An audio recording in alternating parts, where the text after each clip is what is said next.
ప్రేమగల తండ్రి, కృపగల దేవ, జీవం గల నాయన, పరిశుద్ధుడైన మహాగొప్ప దేవ, శ్రేష్టమైన మీ మాటలు మాట్లాడుకున్నట్టుకు మరొక్కసారి మేము సిద్ధపడుచుండగా మా ఆత్మీయ జీవితాన్ని బలపరుచుకున్నట్టుకు, వాక్యముపై మరింత అవగాహన పెంచుకున్నట్టుకు, నజరేయుడైన మీ ప్రియకుమారుడైన యేసుక్రీస్తు ప్రభు యొక్క తండ్రి, ఆయన యొక్క దైవత్వానికి సంబంధించి మరిన్ని సంగతులు ఈ రాత్రి సంఘముగా మేము నేర్చుకొని సత్య జ్ఞానమందు మేము మరింత మెరుగుపడుటకు సహాయం చేయమని మీ ఆత్మ సహాయమును అర్థిస్తూ,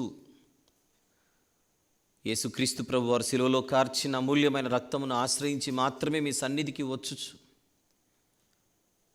ఆయన యొక్క ప్రశస్తమైన నామములో నీ ప్రార్థన వినయముతో, భయముతో, భక్తితో, వణుకుతో మీ పాదముల చెంత పెట్టి సమర్పిస్తున్నాము తండ్రి. Amen, amen. ప్రభునందు ప్రియులారా, గత 2 వారాలుగా యేసుక్రీస్తు ప్రభు యొక్క దైవత్వానికి సంబంధించిన మరొక కొత్త అంశాన్ని తీసుకొని మీతో మాట్లాడుచున్నాను. మనకు ఒక నెలలో ఉండేటువంటి వారాలలో కొన్ని వారాలు మనము ఆత్మీయ పాఠాలు, కొన్ని వారాలు మనము అవసరాన్ని బట్టి సిద్ధాంతపరమైనటువంటి పాఠాలు మనము మాట్లాడుకుంటూ వస్తున్నాం. కారణం, వాక్యంలో ఉన్నటువంటి గూఢమైన సంగతులు మనము తెలుసుకున్నట్టుకు ఎప్పుడు కూడా ఆసక్తి కలిగి ఉండాలి. లేనిచో క్రూరమైన తోడేళ్ళు మనలోనికి ప్రవేశించి వారు మందను కనికరింపక వంకర మాటలు చెప్పుచు వారు దేవుని సంఘాన్ని పాడు చేసే ప్రమాదం ఉంది అని వాక్యంలో కనబడుతోంది.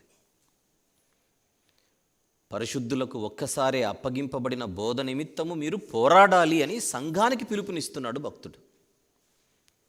మనకందరికీ కలిగేడు రక్షణను గూర్చి, అనగా కామన్ సాల్వేషన్, మనకందరికీ కలిగేడు రక్షణను గూర్చి మీకు వ్రాయవలెనని నేను విశేష ఆసక్తి కలిగిన వాడై ఉండగా, పరిశుద్ధులకు ఒక్కసారి అప్పగింపబడిన బోధ నిమిత్తము మీరు పోరాడవలెనని మిమ్మును వేడుకొనుచు బ్రతిమలాడుచూ వ్రాయవలసి వచ్చాను. ఎలయనగా కొందరు రహస్యముగా జొరబడి ఉన్నారు.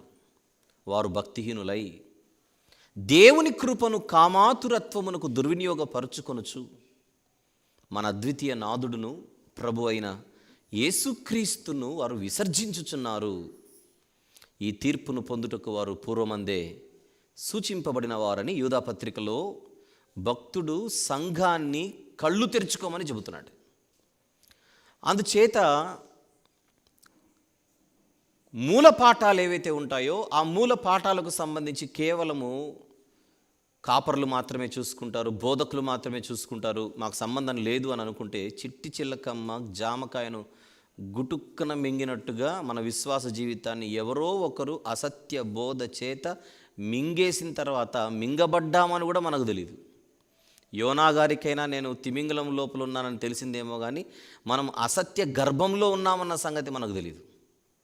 ఎప్పుడు సత్యం ఏంటో మనకు తెలియకపోతే, సత్యం ఏమిటో మనకు తెలియకపోతే.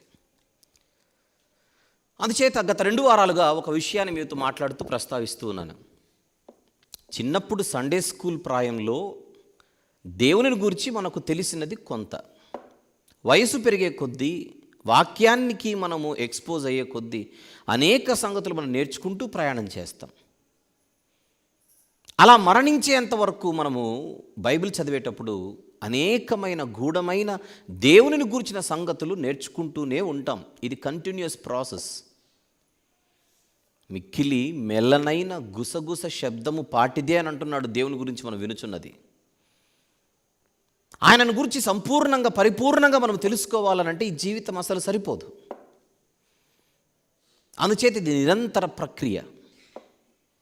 తెలుసుకుంటూ, ఎదుగుచూ ఆయనకు మరింత సమీపస్తులై మనం బ్రతకాల్సినటువంటి అవసరం ఉంది.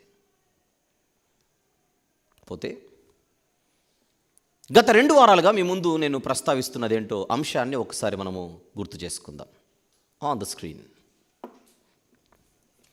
క్రీస్తు దైవత్వం అనగా క్రీస్తు యొక్క దైవిక లక్షణాలు, ద డివినిటీ ఆఫ్ క్రైస్ట్ లేదా the divine attributes of Christ. 2 భాగాలు మాట్లాడుకొని ఈరోజు మనము 3వ భాగములోనికి ప్రవేశిస్తున్నాం. గత 2 భాగాలు మనం ఏం మాట్లాడుకున్నామో మనం జ్ఞాపకం ఉంచుకొని మనసులో ఉంచుకొని మరిన్ని సంగతులు ఈరోజు మనం మాట్లాడుకున్నట్టుకు మనసులు సిద్ధపరచుకొని ముందుకు ప్రయాణం చేద్దాం. Let's begin. గత వారం మనం మాట్లాడుకున్న సంగతులను జాగ్రత్తగా నెమరు వేసుకుని నెమ్మదిగా ఈరోజు ఈ అంశంలోనికి మనం ప్రవేశిస్తే, ఈరోజు యేసుక్రీస్తు ప్రభు గురించి మనం అర్థం చేసుకోవడానికి ఎప్పుడు కూడా 2 విషయాలపై ఎప్పుడు కూడా మనం ఫోకస్ చేస్తూ వెళ్ళాలి. నంబర్ 1, ఆయన మానవుడిగా వచ్చినప్పుడు ఆయనలో ఉన్నటువంటి మానవ స్వభావాలు, ఆకలి, దాహము, అలసట, నిద్ర, ఇవన్నీ లిమిటేషన్స్. రక్తమాంసములు ధరించుకొని లోకానికి వచ్చినటువంటి యేసుక్రీస్తు ప్రభువారు మానవ గుణాలను కలిగి, మానవ లక్షణాలను కలిగి ఆయన ఈ లోకంలో జీవించాడు. అయితే మానవ గుణాలు మాత్రమే కాకుండా ఆయనలో దైవిక గుణాలు కూడా ఉన్నాయి. మనలో కూడా దేవుని గుణాలు ఉంటాయి, ప్రేమ, సంతోషం, ఇవన్నీ ఉంటే దైవిక గుణాలు ఉన్నట్టే అని అనుకోవచ్చు. కానీ మనలో ఉండే దైవిక గుణాలకు ఆయనలో ఉండే దైవిక గుణాలకు తేడా ఉంది. మనం మనుషులమై ఉండి దేవుని యొక్క తత్వాన్ని మనం కలుగుంటే అవి దైవిక గుణాలు అవుతాయి. కానీ ఆయనది అది కాదు. ఆయన గురించి మనం ఆలోచించేటప్పుడు ఆయన గురించిన ఆలోచనలు మనం జాగ్రత్తగా చేయాలి. యేసు ప్రభులో దైవిక గుణాలు ఎందుకున్నాయి అని ఎవరైనా అడిగితే, ఆయన బాగా కష్టపడి తపస్సు చేసి ఈ దైవిక గుణాలు సంపాదించాడు అని అనకూడదు. ఆయనలో దైవిక గుణాలు ఎందుకున్నాయి అని అంటే దేవుడు కనుకున్నాయి, అంతే. నీకెందుకురా మనిషి గుణాలు ఉన్నాయని ఎవరైనా మనల్ని అడిగితే ఏమని చెప్తాం? నేను మనిషిని కనుక మనిషి గుణాలు ఉన్నాయి, అది జంతువు కనుక జంతు గుణాలు ఉన్నాయి. ఆయన దేవుడు కనుక దైవిక గుణాలు ఉంటాయి. ఇలా ఆలోచించడమే సరైన విధానం. అయితే గత వారము ఒక విషయాన్ని నేను ప్రస్తావించాను. ఆయన తండ్రి అయిన దేవునితో సమానుడిగా ఉండి మన నిమిత్తము ఆయన తనను తాను తగ్గించుకొని వచ్చాడు. తగ్గించుకున్న సమానుడు. ఒరిజినల్గా ఆయన దేవుడు, మన నిమిత్తం తగ్గించుకున్నాడంటే దేవుడు కాకుండా మారిపోయాడని కాదు. ఆకారమందు మనుషుడిగా కనబడడం, దాసుని స్వరూపము ధరించుకునడం, తనను తాను తగ్గించుకొని సిలువ మరణము పొందినంతగా తనను తాను రిక్తునిగా చేసుకోవడం అన్నదంతా కూడా తనను తాను ఆయన తగ్గించుకోవడం. ఆయన ఎంత గొప్పవాడో మనకు అర్థం కావాలంటే ఆయన ఎంత తగ్గించుకున్నాడో కూడా మనకు తెలియాలి.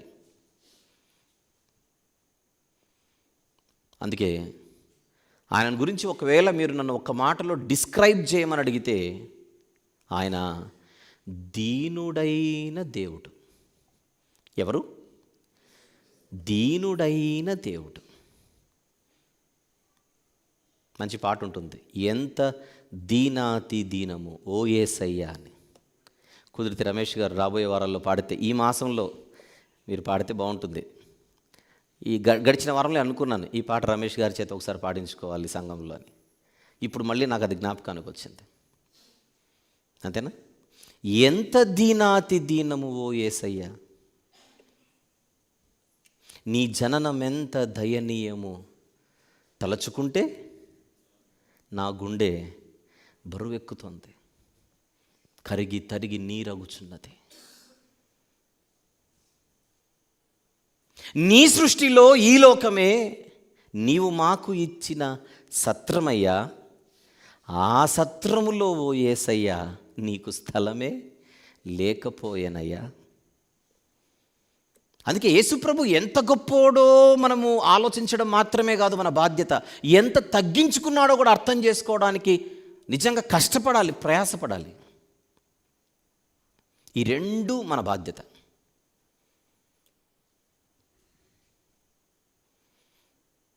అయితే ఆయనను గూర్చి అనేకమైనటువంటి భిన్నమైన బోధలు సమాజంలో తాండవం వెళ్తూనే ఉన్నాయి చరిత్ర అంతటా ఈ రోజుకి. ఈ క్రిస్మస్ సీజన్లో ఉన్నాం. 2022వ సంవత్సరం డిసెంబర్ మాసం. సహజంగా డిసెంబర్ మాసం అనగానే ప్రపంచవ్యాప్తంగా ఉన్న సంఘాలలో ఆయన యొక్క జన్మకు సంబంధించిన అనేకమైన లేఖన భాగాలు చదువుతూ ఉంటారు. అందులో ఒక ప్రముఖమైన లేఖన భాగాన్ని మన వాక్య పఠనంగా చదువుకున్నాం. ఒకసారి తెరచి చూద్దాం. యెషయా గ్రంథం. యెషయా గ్రంథము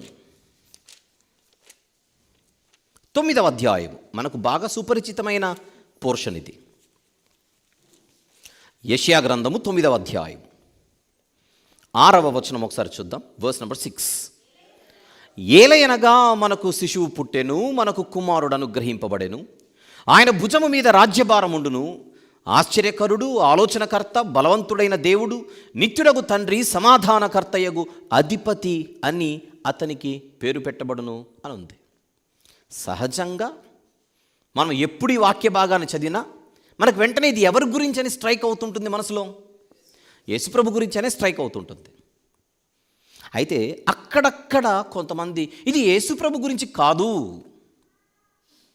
అని బోధించడం మాత్రమే కాదు, ఆ బోధకి ఈ మధ్య కాలంలో కొంచెం పరుగులెత్తించే ప్రయత్నం చేస్తున్నారు. అది యేసుప్రభుది కానే కాదు. కారణం అంతకుముందు అధ్యాయాల్లో మనం చదువుకుంటూ వెళితే, అంతకుముందు అధ్యాయాల్లో మనం చదువుకుంటూ వస్తే, ఉదాహరణకు 7వ అధ్యాయం ప్రారంభ వచనం. మనం 9వ అధ్యాయంలో ఉన్నాం, కానీ 7వ అధ్యాయం ప్రారంభ వచనంలో యూదా రాజైన ఉజ్జియా మనవడును యోతాము కుమారుడునైన ఆహాజు దినములలో సిరియా రాజైన రెజూను అని ఒక సందర్భం కనబడుతోంది. 7వ అధ్యాయంలో మాట్లాడుతున్న సందర్భంలో యూదులకు రాజెవరు? ఆహాజు. ఉజ్జియా మనవడు యోతాము కుమారుడునైన ఆహాజు దినములు. 3వ వచనం. అప్పుడు యెహోవా యెషయాతో ఇలాగ సెలవిచ్చెను, ఆహాజును ఎదుర్కొనుటకు నీవును నీ కుమారుడైన షెయార్యాషూబును చాక్రేవు మార్గమున పై కోనేటి కాలువ నడుకొని పోయి కాలువ కడకు పోయి అతనితో ఇలాగూ చెప్పుము. అంటే యూదులకు రాజుగా ఎవరు కనబడుతున్నారు ఇక్కడ? ఆహాజు కనబడుతున్నాడు. ఆహాజు కనబడుతున్నాడు. రైట్. ఈ ఆహాజు దినములలో యూదుల పరిస్థితి బాగలేదు. ఎందుకంటే ఆహాజు ఒక భక్తిహీనుడు. జాగ్రత్తగా విందాం అర్థం చేసుకోవడానికి. ఆహాజు ఒక భక్తిహీనుడు. భక్తిహీనుడైనటువంటి ఆహాజు దినములలో యూదులకు అంత క్షేమకరమైనటువంటి వాతావరణం లేదు.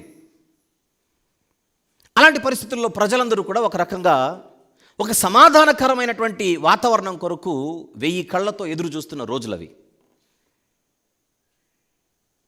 అలాంటప్పుడు 9వ అధ్యాయంలో ప్రజలకు ఒక వాగ్దానం చేయబడుతోంది. అది మనం చూస్తున్నాం. ప్రజలకు ఒక వాగ్దానం చేయబడుతోంది.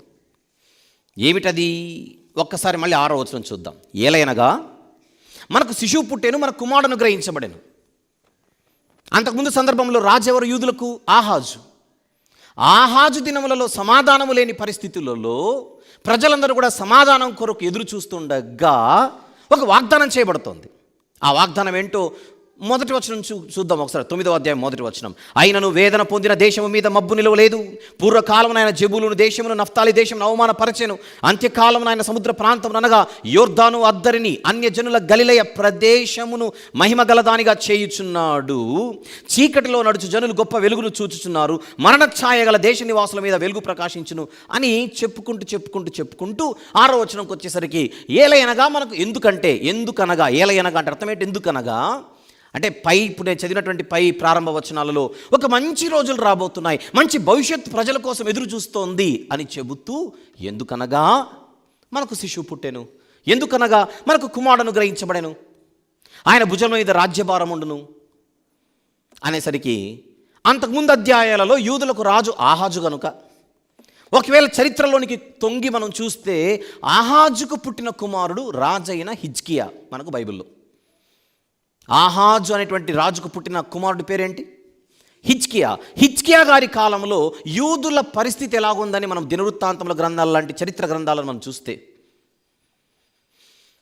హిజ్కియా గారి కంటే ముందటి రాజులలో లేని క్షేమం హిజ్కియా గారి కాలంలో ప్రజలకు వచ్చింది. హిజ్కియా గారి కంటే ముందటి రాజులలో ప్రజలకు లేని సమాధానం హిజ్కియా గారి కాలంలో వచ్చింది. హిజ్కియా గారి వెనుకల దేవుడున్నాడు. హిజ్కియా గారి చేత తన యొక్క మంచి కార్యక్రమాలను కూడా చేయించుకున్నాడు. అద్భుతమైనటువంటి పరిపాలన హిజ్కియా గారి కాలంలో మనం చరిత్రలో చూస్తాం. అందుచేత ఇది యేసుక్రీస్తు ప్రభుది కాదు, కేవలం హిజ్కియా అనేటువంటి మనిషిది మాత్రమే. అది హిజ్కియా గురించినటువంటి ప్రవచనం అయితే మీరేంటి యేసు అనేటువంటి ఆయనకు ఆపాదిస్తారు అని ఒక బోధకు ఊతమిచ్చి ఈరోజు ప్రజల మధ్య బోధిస్తూ ఉన్నారు అన్న సంగతి మీ దృష్టికి తీసుకొని వస్తున్నాను. ఈ ప్రవచనాన్ని మనం చూస్తే హిజ్కియా గారికి అప్లై అవ్వదా అంటే అప్లై అవ్వడానికి కూడా అవకాశం ఉంది. ఫర్ ఎగ్జాంపుల్, ఆయన భుజము మీద రాజ్యభారముండును. ఇంతకెవరైనా శిశువు, కుమారుడు, ఆహాజుకు పుట్టినటువంటి శిశువు హిజ్కియా, ఆహాజు దంపతులకు పుట్టినటువంటి కుమారుడు హిజ్కియా, ఆయన భుజముల మీద రాజ్యభారం. ఎస్, భారముతోనే ఆయన రాజ్యాన్ని టేకప్ చేసి, భారాన్ని టేకప్ చేసి ఆయన ఒక సుపరిపాలనను ప్రజలకు అందించాడు. అదంతా కరెక్టే, అదంతా నెరవేరింది హిజ్కియా గారి కాలంలో, హిజ్కియా గారి జీవితంలో. ఆశ్చర్యకరుడు, ఆలోచనకర్త, అది హిజ్కియా గారికి ఎలా అప్లై అవుతుందని అడిగితే ఇంగ్లీష్కి వచ్చేసరికి వండర్ఫుల్ కౌన్సిలర్ అని ఉంటుంది. ఆశ్చర్యకరుడు, ఆలోచనకర్త అంటే ఆశ్చర్యకరమైనటువంటి ఆలోచనకర్త. ఎస్, ఒక రకంగా మనం ఆలోచిస్తే హిజ్కియా గారికి కూడా ఈ యొక్క లక్షణం ఉందా లేదా అని అంటే ఉంది. మంచి నిర్ణయాలు తీసుకున్నాడు. అనవసరంగా అన్యజనుల మీద ఆధారపడకుండా, ఇతర దేవతలపై ఆధారపడకుండా, ఎప్పుడు కూడా ఆయన దేవుని మీద ఆధారపడినటువంటి ఒక మంచి కౌన్సిలర్గా, ఒక మంచి ఆలోచనకర్తగా, ఆలోచన పరుడిగా మనకు హిజ్కియా గారు కనపడతారు. ఆ లక్షణాలు ఆయనకున్నాయి అని అనడంలో తప్పేం లేదు. ఇకపోతే బలవంతుడైన దేవుడు, ఎందుకంటే చివరికి వచ్చేసరికి అని పేరు పెట్టబడును అని ఉంటుంది అక్కడ. ఆశ్చర్యకరుడు, ఆలోచనకర్త, బలవంతుడైన దేవుడు, నిత్యుడగు తండ్రి, సమాధానకర్త, అధిపతి అని అతనికి పేరు పెట్టబడును అనుంది అక్కడ. సరే, మరి హిజ్కియా గారు బలవంతుడైన దేవుడు ఎలా అవుతాడు అని అడిగితే సహజంగా బైబిల్లో ఉన్నటువంటి భక్తులకున్న పేర్లకు దేవుని యొక్క గుణగణాలు కనబడుతూ ఉంటాయి. ఫర్ ఎగ్జాంపుల్, దేవుడు కృపగలవాడు అని అర్థం ఇచ్చే ఒక పేరు, దేవుడు దయగలవాడు అని అర్థం ఇచ్చే ఒక పేరు. బైబిల్లో కొన్ని పేర్లు అలా ఉంటాయి చూడండి. అలాగే హిజ్కియా అనేటువంటి పేరుకు అర్థం దేవుడు బలపరచును, బలపరిచేవాడు దేవుడు. హిజ్కియా అనేటువంటి పదానికి అర్థం ఏంటి? దేవుడు బలపరచును. అందుచేత హిజ్కియా అనేటువంటి పేరు దేవుని యొక్క బలాన్ని సూచించేది కనుక ఆ పేరుకు తగినటువంటి, ఆ అర్థాన్ని ఇచ్చేటువంటి పేరును హిజ్కియా గారికి పెట్టారు. అందుచేత హిజ్కియా దేవుడు కాదు, కాకపోతే దేవుడు బలవంతుడు, దేవుడు బలపరిచేవాడు అనేటువంటి అర్థము కలిగినటువంటి పేరు ఆయన ధరించినటువంటి వాడు. నిత్యుడగు తండ్రి అని అంటే సహజంగా రాజ్యానికి తండ్రిగా ఎవరు వ్యవహరిస్తారు? జనరల్గా రాజులే. ఒక రాజ్యానికి తండ్రి లాంటి వాడు ఎవరు?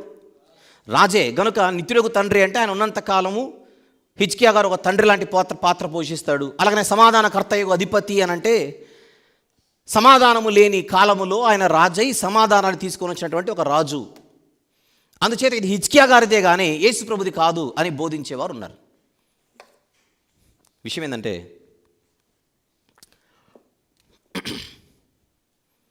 ఈ బోధ చేసే వాళ్ళలో రెండు రకాలు ఉన్నారు. ఒకటి, క్రొత్త నిబంధనను నమ్మేవారు ఉన్నారు, క్రొత్త నిబంధనే తప్పు అనేవాళ్ళు ఉన్నారు. అందరు క్యాచ్ చేశారు ఈ పాయింట్ని? మళ్ళీ చెప్తున్నా, ఇది హిజ్కియాది మాత్రమే, యేసు ప్రభుది కాదు అనే వాళ్ళల్లోనే రెండు గ్రూపులు ఉన్నాయి. అందులో ఒక గ్రూప్ క్రొత్త నిబంధనను అసలే నమ్మదు. అసలు క్రొత్త నిబంధనే కరెక్ట్ కాదు, క్రొత్త నిబంధన అనేదే మనం టేకప్ చేయకూడదు, అసలు క్రొత్త నిబంధన అసలు ఏమాత్రము కూడా మనం తీసుకోవాల్సింది కాదు, అందులో ఉన్న యేసు మనోడు కాదు, అందులో ఉన్న అపోస్తలులు మనోళ్ళు కాదు, అందులో ఉన్నటువంటి ఎవరు కూడా మనం పెద్దగా కన్సిడర్ చేయాల్సిన వాళ్ళు కాదు, వాళ్ళందరికీ బుద్ధి లేదు, జ్ఞానం లేదు, తెలివి లేదు, వాళ్ళని పక్కన పెట్టండి. మెస్సియా వస్తాడు, ఇంకా let us wait for him. నజరేయుడైన యేసు క్రీస్తు కాదు, మనం ఇంకా పాత నిబంధనలోనే ఉన్నాం, పాత నిబంధనలోనే ఉందాము, మెస్సియా వచ్చి మనకని తెలియజేస్తాడు అనే బోధలు చేసేటువంటి ఒక గ్రూప్ ఉంది. వాళ్ళు హిజ్కియా గారికే ఓటేస్తారు కానీ యేసు ప్రభుకు ఓటేయరు. అసలు నజరేయుడైన యేసు అనేటువంటి ఆయన్నే ఒప్పుకోరు. ఒకవేళ అలాంటి వాళ్ళతో మనం మాట్లాడాల్సి వస్తే మనం మాట్లాడేది ఫస్ట్ క్రొత్త నిబంధన ఎందుకు కరెక్ట్ కాదో మాట్లాడాల్సి వస్తుంది. ఒక్క పంచాయతీ కాదు కదా వాళ్ళతో. మత్తయి సువార్త కరెక్ట్ కాదు, మార్కు సువార్త కరెక్ట్ కాదు, లూకా సువార్త కరెక్ట్ కాదు, యోహాను సువార్త కరెక్ట్ కాదు, అసలు క్రొత్త నిబంధనలోని పుస్తకాలే కరెక్ట్ కాదు, పౌలు గారు అసలు ఆయనకు బుద్ధి లేదు, జ్ఞానం లేదని మాట్లాడుతుంటే వాళ్ళతో తేల్చుకోవాల్సినటువంటి విషయాలు చాలా ఉన్నాయి, 1-2 కాదు. అందుచేత యెషయా 9:6 తర్వాత మాట్లాడదాం. ముందు న్యూ టెస్టిమెంట్ నువ్వు ఒప్పుకుంటావో ఒప్పుకోవని ఫస్ట్ అడగాలి. నువ్వు ఒప్పుకోను అన్నాడు అనుకోండి, ఇప్పుడు మొత్తం పంచాయతీ తీసుకొని వచ్చి మాట్లాడదాం. అది వాళ్ళది. నెంబర్ 2, మేము క్రొత్త నిబంధన ఒప్పుకుంటాము కానీ యెషయా 9:6 మాత్రం యేసు ప్రభుది కాదు అనేటోళ్ళు ఉన్నారు. ఏంటి? మేము క్రొత్త నిబంధన ఒప్పుకుంటాము కానీ యెషయా 9:6 మాత్రం యేసు ప్రభుది కాదు. అలాగైతే మీరు ఎలాగూ క్రొత్త నిబంధన ఒప్పుకుంటారు గనుక గనుక గనుక ఒక్కసారి క్రొత్త నిబంధనలో ఒక వచనాన్ని చూద్దాం. మత్తయి సువార్త 4వ అధ్యాయం 12 నుండి 16 వచనములు కలిసి ఉన్నాయి తెలుగులో. మత్తయి సువార్త 4వ అధ్యాయము 12 నుండి 16 వచనములు. యోహాను చెరపట్టబడేనని యేసు విని గలిలయకు తిరిగి వెళ్ళి నజరేతు విడిచి జెబూలూను నఫ్తాలి అను దేశముల ప్రాంతములలో సముద్ర తీరమందలి కపెర్నహూమునకు వచ్చి కాపురం ఉండెను. ఎప్పుడైతే ఆ ప్రాంతాలకు వచ్చి ఆయన కాపురం ఉన్నాడో పాత నిబంధనలోని ఒక ప్రవచనం నెరవేరుచున్నదని పరిశుద్ధాత్ముడు రాయిస్తున్నాడు. నేను ఎవరితో మాట్లాడుతున్నాను? క్రొత్త నిబంధనను నమ్మేవారితో మాట్లాడుతున్నా. ఇప్పుడు నేను మాట్లాడుతున్నదంతా క్రొత్త నిబంధనను నమ్మేవారితో. రైట్. ఏ ప్రవచనం నెరవేరుతోంది? జెబూలూను దేశమును నఫ్తాలి దేశమును యోర్దానుకు ఆవలనున్న సముద్ర తీరమున అన్యజనులు నివసించు గలిలయయు చీకటిలో కూర్చుండి ఉన్న ప్రజలను గొప్ప వెలుగు చూచిది. మరణ ప్రదేశములోను మరణ ఛాయలోను కూర్చుండి ఉన్న వారికి వెలుగు ఉదయించిన. అదే కదా రమేష్ గారు ఇంతవరకు పాట పాడింది. ఆ ప్రవచనం ఇక్కడ నెరవేరింది. ఎప్పుడు నెరవేరింది? ఎవరు వచ్చిన తర్వాత నెరవేరింది? యేసు ప్రభు ప్రాంతాలకు వచ్చిన తర్వాత, గలిలయ ప్రాంతంలో ఆయన అడుగుపెట్టిన తర్వాత ఒక ప్రవచనం నెరవేరుతోంది. ఇది పాత నిబంధనలో కనబడే ప్రవచనం. ఇందుకు పాత నిబంధనలో కనబడే ప్రవచనం ఎక్కడుంది? యెషయా గ్రంథం 9వ అధ్యాయము ప్రారంభం నుంచి. యెషయా గ్రంథం 9వ అధ్యాయము ప్రారంభం నుంచి. ఇప్పుడు ఎవరైతే యెషయా గ్రంథం 9వ అధ్యాయం 6వ వచనం యేసు ప్రభుది కాదు అని అంటున్నారో, యేసు ప్రభుది కాదు అని అంటున్నారో, 9:6 యేసు ప్రభుది కాదంటున్నారో, నేను ఒకసారి మొదటి వచనం నుంచి చదువుతున్నాను. అది ఎవరిదో కూడా మీరు చెప్పాలి. 9వ అధ్యాయం మొదటి వచనం. అయినను వేదన పొందిన దేశము మీద మబ్బు నిలవలేదు. పూర్వకాలమున ఆయన జెబూలూను దేశమును నఫ్తాలి దేశమును అవమానపరిచారు. నెక్స్ట్ మాట, అంత్యకాలమున. ఏ కాలమున? అంత్యకాలం అంటే హిజ్కియా గారి కాలమా? పాత నిబంధనలో అంత్యకాలం అనేది ఎవరిని గూర్చి, ఏ సందర్భాన్ని గూర్చి సూచిస్తోంది? అదే యెషయా గ్రంథం 2వ అధ్యాయం 2వ వచనం. అదే యెషయా గ్రంథం 2వ అధ్యాయం 2వ వచనం. అంత్య దినములలో పర్వతముల పైన యెహోవా మందిర పర్వత శిఖరమును స్థిరపరచబడి కొండల కంటే ఎత్తుగా ఎత్తబడును. ప్రవాహము వచ్చినట్లు సమస్త అన్యజనులు దానిలోనికి వచ్చెదరు. ఎప్పుడు జరుగుతుందట ఇదంతా? అంత్యదినములలో. 4వ వచనం. ఆయన మధ్యవర్తి అయి అన్యజనులకు న్యాయము తీర్చును. ఎవరాయన? మధ్యవర్తి అయి అన్యజనులకు న్యాయం తీర్చేవారు ఎవరక్కడ కనబడుతోంది? ప్రభు అయిన యేసుక్రీస్తు వారు. అంటే యేసుక్రీస్తు వారు మొదటి రాకడలో రావడమే పాత నిబంధనలో చెప్పబడుతున్న అంత్యదినాల ఆరంభం. అంత్యకాలం అనగానే హిజ్కియా గారిది ఎలా అవుతుంది? అంత్యకాలం అనగానే హిజ్కియా గారిది ఎలా అవుతుంది?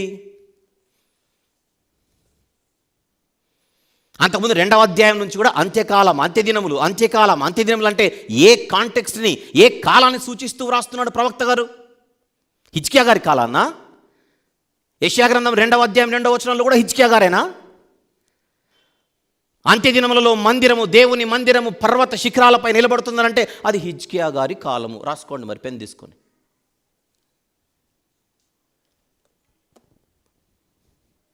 9:6 యేసు ప్రభుది కాదు. మళ్ళీ 2:2 ఎవరిది? యెషయా గ్రంథం 2వ అధ్యాయంలో 2వ వచనం ఎవరిది? 3వ వచనం ఎవరిది?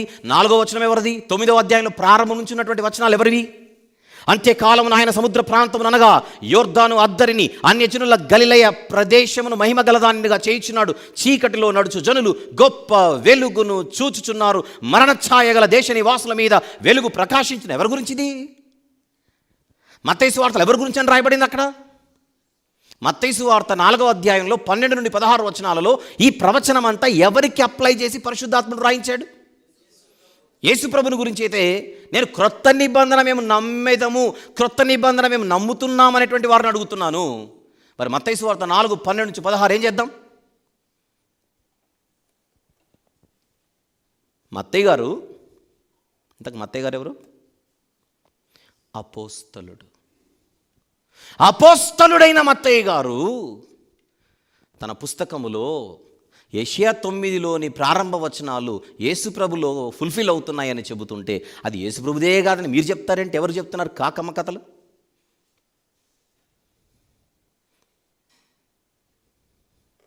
చీకటిలో కూర్చున్న ప్రజలందరూ, మరణ ఛాయగల దేశంలో నివసించుచున్నటువంటి వారందరూ కూడా వెలుగునే చూచుచున్నారని మనం పాట వ్రాసింది యేసుప్రభు గురించి, హిజ్కియా గురించి కాదు. అసలు హిజ్కియా గారి గురించి నేను పాటలు రాస్తే మీరు ఒప్పుకుంటారా? నేను రాసినా మీరు పాడతారా? నీ ఉంటే నాకు చాలు హిజ్కియా, ఏది పాడండి, నేను ఎత్తుకున్నాను కదా. యేసయ్యా అంటే పాడతారు కానీ హిజ్కియా అంటే ఎందుకు పాడతారు? యెషయా అంటే ఎందుకు పాడతారు? హోషేయా అంటే ఎందుకు పాడతారు? మన మనసే చెబుతుంది నువ్వు తప్పు పాడుతున్నావురా అని. యెషయా గ్రంథం 9 ప్రారంభ వచనాలలో కనబడుతోంది యేసుప్రభు గురించి. అయితే 9:6లో ఉన్నది వర్తమానంలో హిజ్కియా గారిది, భవిష్యత్తులో యేసుప్రభుది. అసలు బైబిల్లో ప్రత్యేకించి ఓల్డ్ టెస్టిమెంట్లో పాత నిబంధనలో ఉన్న 2-fold ప్రాఫెసీస్ పైన మీకు అవగాహన లేకపోతే మిమ్మల్ని చూసి జాలిపడాల్సిందే తప్ప ఇంకేం లేదు. బైబిల్లో 2-fold ప్రాఫెసీస్ లేవా? డబుల్ ప్రాఫెసీస్ లేవా? డ్యూయల్ ప్రాఫెసీస్ అంటామే. వాటి గురించి అవగాహన లేకపోతే ఎవరేం చేస్తారు? హోషేయ గ్రంథం 11వ అధ్యాయం 1వ వచనం. హోషేయ గ్రంథం 11వ అధ్యాయం 1వ వచనం. ఇశ్రాయేలు బాలుడై ఉండగా నేను అతని ఎడల ప్రేమ కలిగి నా కుమారుని ఐగుప్తు దేశంలో నుండి పిలిచితిని. ఎవరి గురించిది? ఇందులో ఒక పాస్ట్ ఉంది, ఒక ఫ్యూచర్ ఉంది. ఇందులో ఒక పాస్ట్ ఉంది, ఒక ఫ్యూచర్ ఉంది. పాస్ట్లో ఇశ్రాయేలీలు ఐగుప్తు దాసత్వంలో నుండి ప్రజల చేత నడిపించబడిన వారు. ఇశ్రాయేలు నా జ్యేష్ఠపుత్రుడని వారి గురించి వర్ణిస్తూ ఉంటాడు పరిశుద్ధ గ్రంథంలో. మరి హోషేయ 11:1లో ఉన్నది కేవలము అంతకు మునుపు పాస్ట్ టైంలో ఇశ్రాయేలులకు మాత్రమేనా? ఫ్యూచర్లో యేసుప్రభు కూడా అప్లై అయిందా లేదా బైబిల్లో? మత్తయి సువార్త 2వ అధ్యాయం, మత్తయి సువార్త 2వ అధ్యాయము 14-15 వచనములు. 14-15 వచనములు. అప్పుడతడు లేచి రాత్రివేళ శిశువును తల్లిని తోడుకొని ఐగుప్తునకు వెళ్ళి ఐగుప్తులో నుండి నా కుమారుని పిలిచితిని అని ప్రవక్త ద్వారా ప్రభు సెలవిచ్చిన మాట నెరవేర్చబడినట్లు హేరోదు మరణం వరకు అక్కడ ఉండెను. ఇది 2-fold ప్రాఫెసీ కాదు? అసలు పాత నిబంధనలో ఈ దాదాపుగా అన్నీ కూడా యేసు ప్రభుకు ఛాయగా కనపడుతుంటాయి. ఒక పస్కా పశువు యేసు ప్రభుకు ఛాయ, పులియని రొట్టెల పండుగ యేసు ప్రభుకు ఛాయ, ప్రథమ ఫలముల పండుగ యేసు ప్రభుకు ఛాయ. పండుగలు ఆయన గురించి మాట్లాడుతున్నాయి. ఒక ప్రత్యక్ష గుడారం యేసు ప్రభుని సూచిస్తోంది. ఇవన్నీ రాబో వాటి ఛాయయే కానీ నిజస్వరూపము క్రీస్తులో ఉంది. చెప్పాలంటే భక్తులు కూడా యేసు ప్రభుకు ఛాయగా ఉన్నారు. చూడండి, నా వంటి ప్రవక్త మోషే గారు యేసు ప్రభువు లాంటి పాత్రను పోషించాడు పాత నిబంధనలో.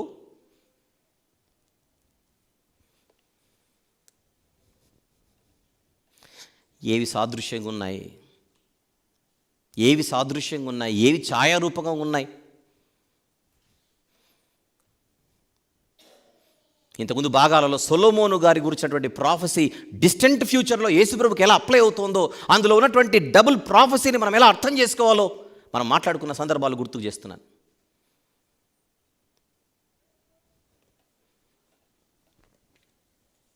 అందుచేత మీకు ఇంకా తెలియని విషయం ఇంకోటి చెబుతాను. మొన్నటి వరకు యేసుప్రభు దేవుడు కాదు, యేసుప్రభు దేవుడు కాదు, యేసుప్రభు దేవుడు కాదనేటువంటి వాళ్ళలోనే ఇప్పుడు 2 డివిజన్స్, 2 గ్రూప్స్. ఎవరు? యెషయా 9:6 యేసుప్రభుదే అనే గ్రూప్ ఒకటి ఉంది. కాదు హిజ్కియాది మాత్రమే అనే గ్రూప్ కూడా ఒకటి ఉంది. హిజ్కియాది కాదు యేసుప్రభుదే అనే గ్రూప్ ఒకటి ఉంది, యేసుప్రభుది కాదు హిజ్కియాదే మాత్రమే అనే గ్రూప్ ఒకటి ఉంది. ఇంతకు విషయం ఏంటంటే అది ఇద్దరిది. వర్తమానంలో హిజ్కియా గారు, ఫ్యూచర్లో యేసుప్రభు. హోషేయ గ్రంథం 11:1 పాస్ట్లో ఇశ్రాయేలీయులు, ఫ్యూచర్లో యేసుప్రభు.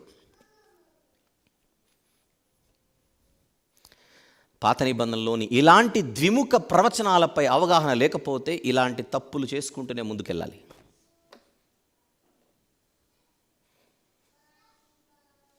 అందుచేత క్రీస్తు దైవత్వం, ఆయనలోని దైవిక లక్షణాలు, వీటి గురించి మనం గత 2 వారాలుగా మాట్లాడుకుంటూ ఈ 3వ భాగంలో మనం ప్రయాణం చేస్తున్నాం. అందులో భాగంగా ఈరోజు ఎంత అవగాహన లేకుండా మాట్లాడుతున్నారని చెప్పడానికే ఈ కొద్దిసేపు మీ ముందు కొన్ని సంగతులు ప్రస్తావించాను. ఇప్పుడు ఇంకొంచెం అడుగులు ముందుకు వేసి మనం ప్రయాణం చేయగలిగితే, బైబిల్ యేసుప్రభును దేవుడు అని చెప్పింది. బైబిల్ యేసుప్రభుని ఏమని పిలిచింది? దేవుడు. దేవుడు దేవుడు అన్న తర్వాత, దేవుడు అన్న తర్వాత దేవునికి ఉండాల్సిన లక్షణాలన్నీ ఆయనలో ఉంటేనే బైబిల్ దేవుడు అంటుంది. వన్స్ అగైన్ ఆదాము గారిని బైబిల్ నరుడు అని పిలిచిందంటే, నరునికి ఉండే లక్షణాలన్నీ ఆదాము గారిలో ఉంటే నరుడు అనిందా, అసలు లేకున్నా నరుడు అనిందా, లేకపోతే సగం ఉంటే నరుడు అనిందా? చెప్పండి. జనరల్గా ఒక వ్యక్తిని ఈ వ్యక్తి మానవుడు అని అనిందంటే బైబిల్, మానవ లక్షణాలన్నీ ఆ వ్యక్తికి ఉంటేనే మానవుడు అవుతాడు. ఏమంటే బైబిల్ ఆదాము గారిని నరుడు అనిందండి అని నేను అన్నాను అనుకోండి, నరుడు అనింది కానీ నరుని లక్షణాలు ఉన్న నరుడు అని ఏం చెప్పలేదుగా అని మీరంటే మీ అజ్ఞానాన్ని స్క్రీన్ మీద ప్రదర్శిస్తున్నట్టే, అంతకంటే ఇంకేం లేదు. అంతేనా? ఒక వ్యక్తిని స్త్రీ అని బైబిల్ పిలిచిందంటే స్త్రీకి ఉన్న లక్షణాలన్నీ ఆమెకు ఉన్నాయని. ఒక వ్యక్తిని పురుషుడు అని బైబిల్ పిలిచిందంటే పురుషునికి ఉన్న లక్షణాలన్నీ ఆ వ్యక్తికి ఉన్నాయని. మళ్ళీ సపరేట్గా పురుష లక్షణాలున్న పురుషుడు, స్త్రీ లక్షణాలున్న స్త్రీ అని చెప్పరు. హాస్పిటల్లో మగబిడ్డ పుట్టాడు, డాక్టర్ గారు వచ్చి ఏం చెప్తారు? చెప్పండి. బయట ఉన్న డాడీకి ఏం చెప్తారు? మగబిడ్డ పుట్టాడంటే. అప్పుడు మగబిడ్డ లక్షణాలు ఉన్నాయి డాక్టర్ గారు అంటారా? మళ్ళీ మగబిడ్డ లక్షణాలు ఉన్నాయి డాక్టర్ గారు, ఈ మనిషి తేడా ఉన్నట్టున్నాడు, వెళ్ళి కింద రిసెప్షన్ కౌంటర్లో కూర్చో, తర్వాత మాట్లాడుదులేని పంపిస్తారు అంతే. సపరేట్గా అడగకూడదు ఇవన్నీ. చెప్పేటోళ్ళు కూడా మగబిడ్డ లక్షణాలు కలిగిన మగబిడ్డ పుట్టాడు, ఆడబిడ్డ లక్షణాలు కలిగిన ఆడబిడ్డ పుట్టిందని చెప్పరు. ఆడబిడ్డ అంటే ఇక నీకు లక్షణాలు ఉన్నట్టే, మగబిడ్డ అంటే లక్షణాలు ఉన్నట్టే, దేవుడంటే లక్షణాలు ఉన్నట్టే. సపరేట్గా రీసెర్చ్ చేయకూడదు దాని గురించి. యేసుప్రభు దేవుడు అని ఉంది కానీ దైవిక లక్షణాలు ఉన్నట్టుగా బైబిల్లో లేదే. ఎర్రగడ్డ కేసు మంది, హైదరాబాద్లో ఎర్రగడ్డ కేసు, అలా అడుగుతారు ఎవరైనా. Very good. ఈరోజు ఈ అంశాన్ని 2 భాగాలుగా డివైడ్ చేసి మీ ముందుకు తీసుకొని వస్తున్నాను. స్టార్ట్ చేద్దాం. మొదటి భాగం, part 1 on the screen. Part 1. ఈ పార్ట్ 1లో యేసుప్రభు గురించి కొన్ని లక్షణాలు మనం చూద్దాం. దీనికి ఇంకా ఎవరు కూడా మీరు పెద్దగా దీని గురించి ఉండొచ్చో లేదో నాకు తెలియదండి, దేవుడు కరెక్టే కానీ ఉండొచ్చో లేదో నాకు తెలియదండి, ఇవన్నీ ఇంకా ఆలోచించకూడదు. గత 2 వారాలుగా మనం మాట్లాడుకున్న సందర్భాలన్నీ మైండ్లో పెట్టుకొని ఇంతవరకు నేను ఇచ్చినటువంటి పరిచయంలోని మాటలన్నింటినీ మనసులో పెట్టుకుంటే, యేసుక్రీస్తు ప్రభులో ఏ లక్షణాలు ఉంటే బైబిల్ ఆయన దేవుడు అనిందో, మళ్ళీ యేసుక్రీస్తు ప్రభులో ఏ లక్షణాలు ఉంటే దేవుడని బైబిల్ అనిందో ఈరోజు మనం అర్థం చేసుకునే ప్రయత్నం చేద్దాం. ఎందుకంటే బైబిల్ చెప్పిన మాట ఏంటి? ఆదియందు వాక్యం ఉండెను, వాక్యము దేవుని యొద్ద ఉండెను. నెక్స్ట్ మాట ఏంటి? వాక్యము దేవుడై ఉండెను. ఈయన సర్వాధికారైన దేవుడు. బైబిల్ ఆయనను దేవుడు అని పిలిచిందనంటే మన బాధ్యత ఆయనలో ఉన్న దైవిక లక్షణాలన్నిటినీ నెమరు వేసుకోవలసిన బాధ్యత మంది. ఆ దైవిక లక్షణాలలో ఇప్పుడు మొదటి భాగంలో కొన్ని దైవిక లక్షణాలు చూద్దాం. నంబర్ 1 ఆన్ ద స్క్రీన్ చూడండి జాగ్రత్తగా. ఏం కనపడుతుంది? యేసు ప్రభు ఎవరు? చదవండి ఒకసారి, మీకు స్క్రీన్ మీద కనబడుతున్నదే చదవండి. వ్యక్తిత్వం కలవాడు. వ్యక్తిత్వం కలిగిన వాడు అని అంటే అర్థం ఏంటి? వ్యక్తిత్వం కలిగిన వాడు అంటే అర్థం ఏంటి అని చూస్తే, he is a person, divine person. అంటే ఇప్పుడు బల్బు వెలుగుతోంది, మనకు లైట్ వెలుగుతున్నాయి. ఏం పాస్ అవుతుంటే లైట్ వెలుగుతున్నాయి? కరెంట్ లేదా పవర్ పాస్ అవుతుంది. పవర్ని ఎప్పుడైనా చూసారా మీరు? అడుగుదాం ఒకసారి, పవరు ఒక్కసారి మా ముందు ప్రత్యక్షం కావా? చూడగలమా? చూడలేం. పవర్కు రూపం లేదు. యేసు ప్రభు ఒక ఫోర్స్ మాత్రమే కాదు, ఏదో ఒక శక్తి మాత్రమే కాదు, ఆయన శక్తే కాదు, ఒక దైవిక వ్యక్తి. ఆయన ఒక వ్యక్తి అంటే మీకు అర్థం కావాలంటే, ఇప్పుడు యేసు ప్రభు మనకు కనబడాలంటే గలలేడా? దైవిక వ్యక్తిగా కనబడాలి అని అంటే అసలు ఇప్పుడు మన కంటికి కనబడట్లేదు, బాగానే ఉంది. ఎక్కడో ఒక చోట యేసు ప్రభు ఇప్పుడు ఉన్నాడా లేదా చెప్పండి. దైవిక వ్యక్తిగా, మానవ వ్యక్తిగా కాదు, దైవిక వ్యక్తిగా ఉన్నాడా లేదా? ఉన్నాడు. మన కంటికి కనబడట్లేదు అంతే. సింహాసనాసీనుడై మనలందరినీ పరిపాలిస్తున్న మన రారాజే నేను మాట్లాడుతున్న యేసు క్రీస్తు ప్రభు. అందుచేత ఆయనను దేవుడు అని నమ్ముతున్న మనం, ఆయన ఒక దైవిక వ్యక్తి ఉన్నాడు, డివైన్ పర్సన్. ఆయనకు వ్యక్తికి ఉండేటువంటి వ్యక్తిత్వం, దైవిక వ్యక్తికి ఉండేటువంటి వ్యక్తిత్వం, పర్సన్హుడ్ అనేటువంటి దాంట్లో ఆయన ఉన్నాడు. పర్సన్హుడ్ అని అంటాం దాన్ని. ఇది నెంబర్ 1. ఎంతమందికి ఇది అర్థమైందో చేయొద్దండి చాలు. ఆయన దైవిక వ్యక్తిని ఒప్పుకుంటున్నారు కదా, right. Number 2 on the screen please. Number 2 on the screen చదవండి. అది ఆయనకున్న మరొక లక్షణం స్క్రీన్ మీద కనపడుతున్నట్టుగా స్వయంభవుడై ఉన్నాడు. అది మనం నమ్మి తీరాలి. Who is he? He is self existent.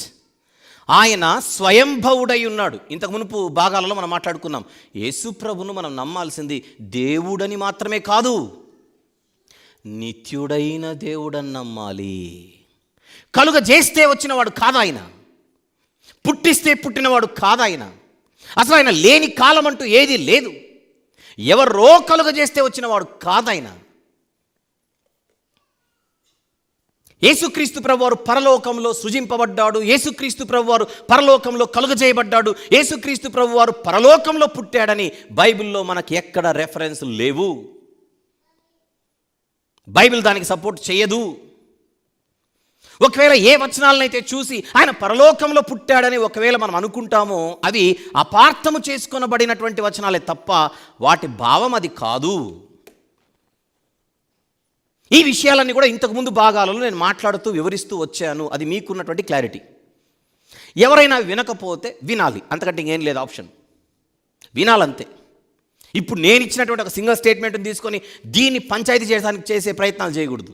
ఇంతకుముందు దీని గురించి నేను ఇచ్చినటువంటి సుదీర్ఘమైనటువంటి వివరణలు ఏవైతే ఉన్నాయో అవి వినాల్సిన బాధ్యత అందరిది.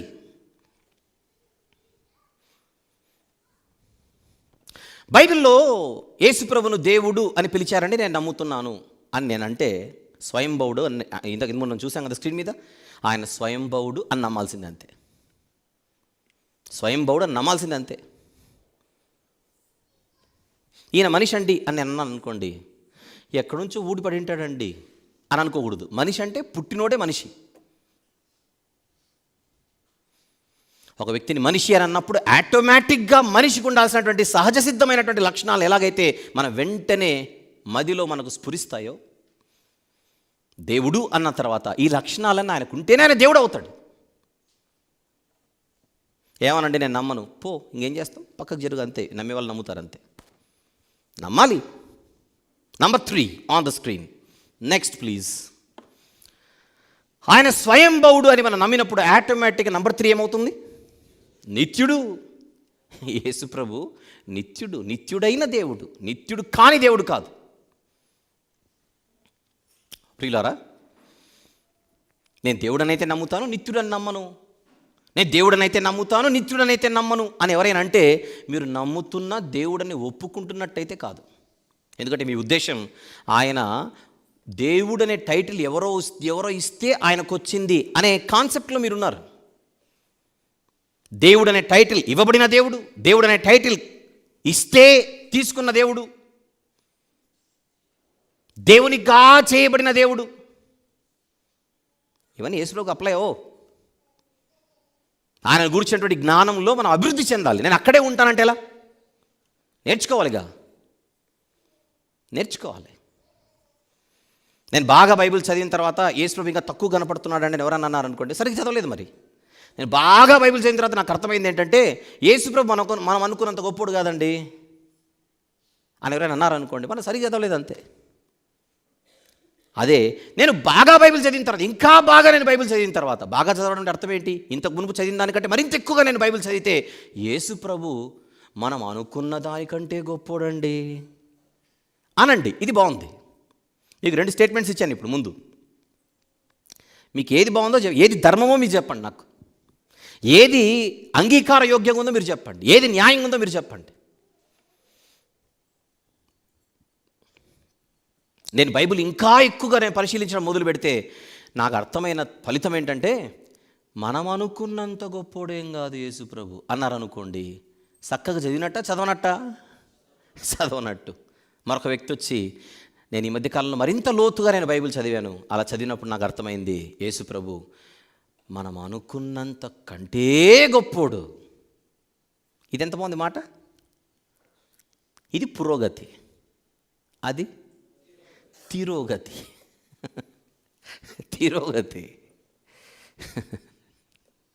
రన్నింగ్ రేస్లో నిలబడిన వాళ్ళందరూ ముందుకు పరిగెత్తాలి, ఒకడు మాత్రం వెనక్కి వెళ్ళిపోతున్నాడు. వీడు గెలిచేది లేదు, చేరేది లేదు. వాడు తిరోగతిలో ఉన్నాడు, మిగిలిన వాళ్ళు పురోగతిలో ఉన్నారు. Very good. నంబర్ 4, 3 లక్షణాలు మాట్లాడుకున్నాం. Number 4 on the screen. What is that? సృష్టికర్త. ఆది యందు భూమికి నువ్వు గదయ్యా పునాదులు వేసింది అంటున్నాడు భక్తుడు. హెబ్రీ పత్రిక మొదటి అధ్యాయం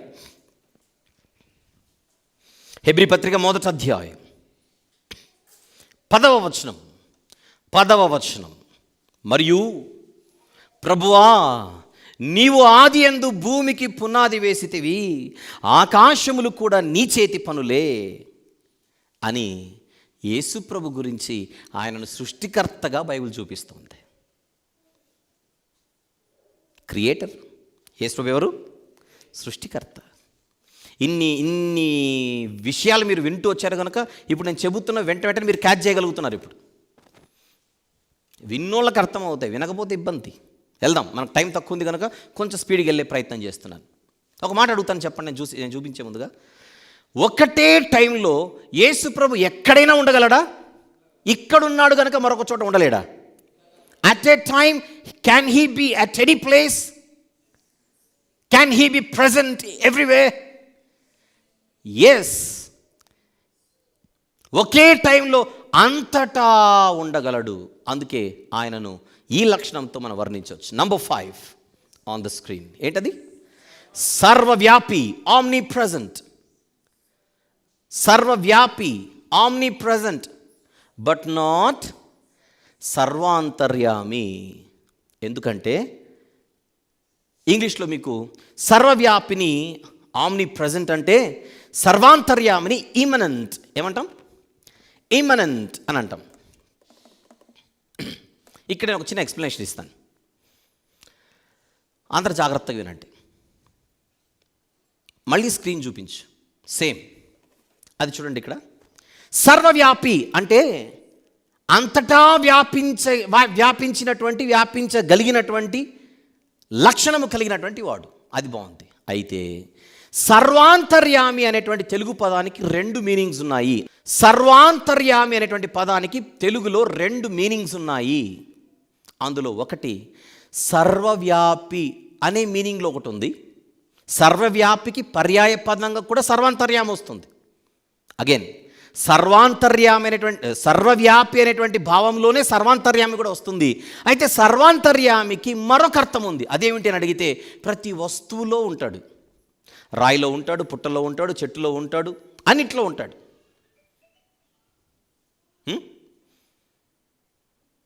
అందుకే క్రైస్తవేతరులు రాయిని పూజిస్తారు, చెట్టును పూజిస్తారు, పుట్టను పూజిస్తారు. ఎందుకు అని అడిగితే వారి విశ్వాసం దేవుడు ఇందుగలడు అందు లేడని సందేహము వలదు, ఎందెందు వెదికినను అందందే గలడు అని వారికి ఉన్నటువంటి, అంటే ఎందులో ఉన్న దేవుడు ఉన్నాడు. అందుకే మేము పూజించేది రాయిని కాదు, రాయిల్లో ఉన్న దేవుణ్ణి, చెట్టుని కాదు, చెట్టులో ఉన్న దేవుణ్ణి అనేది వాళ్ళ విశ్వాసం. వాళ్ళు మనమేమనట్లా. కానీ బైబిల్ వస్తువులలో దేవుడు ఉంటాడని చెప్పలా. వస్తువులలో దేవుడు ఉంటాడు కనుక వస్తువులు కూడా నువ్వు పూజించవచ్చు అని చెప్పలేదు, బైబిల్ చెప్పలేదు. అందుకే మనం పూజించాం. మన వస్తువులను ఏమైనా పూజిస్తామా? పూజించాం. ఎందుకంటే అందులో దేవుడు ఉన్నాడు, అందులో ఉన్న దేవుడిని నేను పూజిస్తున్నాను అనేటువంటి విశ్వాసం మంది కాదు. అందుచేత సర్వాంతర్యామి అనేటువంటి పదానికి ఈ మీనింగ్ కూడా ఉంది కనుక ఆ మీనింగ్లో యేసు ప్రభు సర్వాంతర్యామి కాదు. ఒకవేళ ఆయనను మనము సర్వాంతర్యామిని పిలవాల్సి వస్తే ఏ సెన్స్లో అనాలి?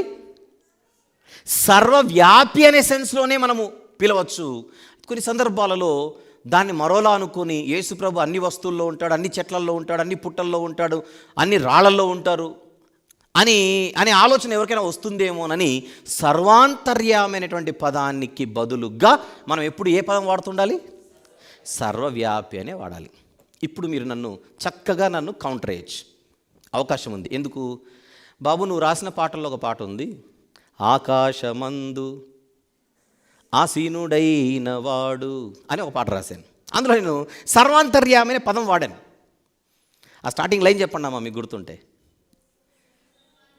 సర్వాధికారి అని ఒక లైన్ ఉంటుంది. అది వీళ్ళు చెప్తారు, రాసింది నేనైనా వాళ్ళే చెప్తారు. అందులో సర్వాంతర్యామి అనేటువంటి పదం ఉంటుంది.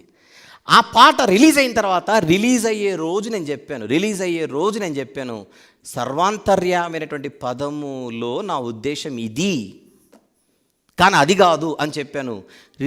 రిలీజ్ చేసిన రోజే ఎవరు వింటారు, విన్నా ఎవరికి గుర్తుంటుంది? అసలు మీకే గుర్తుండదు ఇప్పుడు నాకు తెలిసి. అప్పుడెప్పుడు వైఎంసీఏలో రిలీజ్ చేసాము అది. అందుచేత ఇప్పుడు పాట రిలీజ్ అయిపోయింది, బయటికి వెళ్ళిపోయింది కనుక నేను చేయలేను. కాకపోతే నా ఎక్స్ప్లెనేషన్ మాత్రం దాని గురించి, నా ఉద్దేశము అన్ని వస్తువులలో దేవుడు ఉంటాడనేది కాదు. ఆ పాటలో అన్ని చోట్ల ఆయన ఉంటాడు, ఎక్కడైనా ఉండగలడు అనే ఉద్దేశం మాత్రమే. ఆ పదాన్ని, నా ఉద్దేశం అది మాత్రమే, దాన్నే తీసుకోమని ఈ సందర్భంలో మళ్ళీ నాకు అవకాశం వచ్చింది కనుక మళ్ళీ చెబుతున్నాను. ఇప్పుడు ఎలాగో రికార్డ్ అవుతుంది కనుక రేపు పొద్దున నేను పోయిన తర్వాత అయినా పాట అయితే ఉంటుంది కనుక ఈ బిట్టు మాత్రం అలా సేవ్ చేసి అలా భద్రంగా పెట్టండి. రైట్. సో ఎవరైనా సర్వవ్యాపి, సర్వవ్యాపి సరే, సర్వాంతర్యామ ఎస్, సర్వవ్యాపి అనే భావములో సర్వాంతర్యామే, కానీ అన్నిట్లో ఉంటాడు అనేటువంటి అర్థంలో ఆయన ఎవరు కాదు? సర్వాంతర్యామి కాదు. అర్థమైంది అనుకుంటున్నాను. వెళ్ళిపోదాం ముందుకి. Number 6 on the screen please. చదవండి. హీఈస్ ఆమ్నిషెంట్ అంటే ఆయన సర్వజ్ఞాని లేదా సర్వజ్ఞుడు, సర్వజ్ఞాని. He knows everything. ఎంతమంది నమ్ముతారు యేసు ప్రభువుకి అన్నీ తెలుసు? మీరు అన్నీ తెలుసు అంటే ఇప్పుడు వెంటనే నేనే చూపిస్తాను. ఎవరో నాకెందుకు చూపించడం, నేనే చూపిస్తాను. మత్తయి సువార్త 24వ అధ్యాయం. మత్తయి సువార్త 24వ అధ్యాయం 36వ వచనం చూద్దాం ఒకసారి. మత్తయి సువార్త 24వ అధ్యాయం 36వ వచనం. అయితే ఆ దినమును గూర్చియు ఆ గడియను గూర్చియు తండ్రి మాత్రమే ఎరుగును గాని ఏ మనుష్యుడైనను, నెక్స్ట్ మాట, పరలోకమందలి దూతలైనను, నెక్స్ట్ మాట, కుమారుడైనను ఎరుగరు అనుంది. ఇక్కడ కుమారుడు ఎవరు? యేసుప్రభే. నువ్వేమో సర్వజ్ఞానాన్ని బాగానే రాసావు, టైటిల్ అందంగా చూపించావు, కానీ యేసుప్రభే చెప్తున్నాడు నాకు కూడా తెలియదు ఒకటి అని చెప్పేసి. మరి యేసుప్రభే చెప్తున్నాడు నాకు కూడా తెలియదు ఒకటి ఉందని, ఆయన సర్వజ్ఞానం ఎట్లవుతాడు అంటే ఇదే మనకు అర్థం కావాల్సింది. హైపోస్టాటిక్ యూనియన్ అంటారు దీన్ని. అంటే యేసుక్రీస్తు ప్రభువారు ఈ భూమి మీద ఉన్నప్పుడు ఆయన మానవుడిగా ఉన్నాడు సంపూర్ణంగా. నెంబర్ 2, దేవుడిగా ఉన్నాడు సంపూర్ణంగా. ఇన్ని విషయాలు విన్న తర్వాత మీకేమర్థం కావాలి? నజరేయుడైన యేసు దేవుని కుమారుడు. లాస్ట్ వీక్ కూడా చెప్పాను కదా, దేవుని కుమారుడు అంటే ఎవరు? కుమారుడు అంటే ఎవరు? మరియమ్మకు పుట్టిన నజరేయుడైన యేసు మనుష్య కుమారుడు, యేసు దేవుని కుమారుడు. ఆ దేవుని కుమారుడికి లేదా మనుష్య కుమారుడికి, మళ్ళీ చెప్తున్నా, ఆ దేవుని కుమారుడికి లేదా మనుష్య కుమారుడికి ఈ భూమి మీద ఆకలైంది, దాహమైంది, అలసట వచ్చింది, నిద్ర వచ్చింది, పుడిస్తే రక్తం వచ్చింది. ఇవన్నీ మానవ లక్షణాలు, హ్యూమన్ నేచర్లో ఉన్న యేసుప్రభు. హ్యూమన్ నేచర్లో ఉన్న యేసుప్రభుకు ఆకలైంది. నెంబర్ 2, హ్యూమన్ నేచర్లో ఉన్న యేసుప్రభుకు దాహమైంది. హ్యూమన్ నేచర్లో ఉన్న యేసుప్రభుకు అలసట వచ్చింది. హ్యూమన్ నేచర్లో ఉన్న యేసుప్రభు వయసునందును జ్ఞానమందును, హ్యూమన్ నేచర్లో ఉన్న యేసుప్రభు మనుషుల దయందును. మీరు ఆలోచించండి, ఇక్కడ అసలు దేవుడు కాదనేటోళ్ళు ఎవరైతే ఉన్నారో, సరే మీ ప్రకారంగా దేవుడు కాదు, మనుషుల కంటే గొప్పవాడు కాదు, అది చెప్పండి ముందు. మనుషుల కంటే గొప్పవాడు కాదా? మనుషుల కంటే పై స్థాయిలో ఉన్నవాడు మనుషుల దయలో పెరగడం ఏంటి?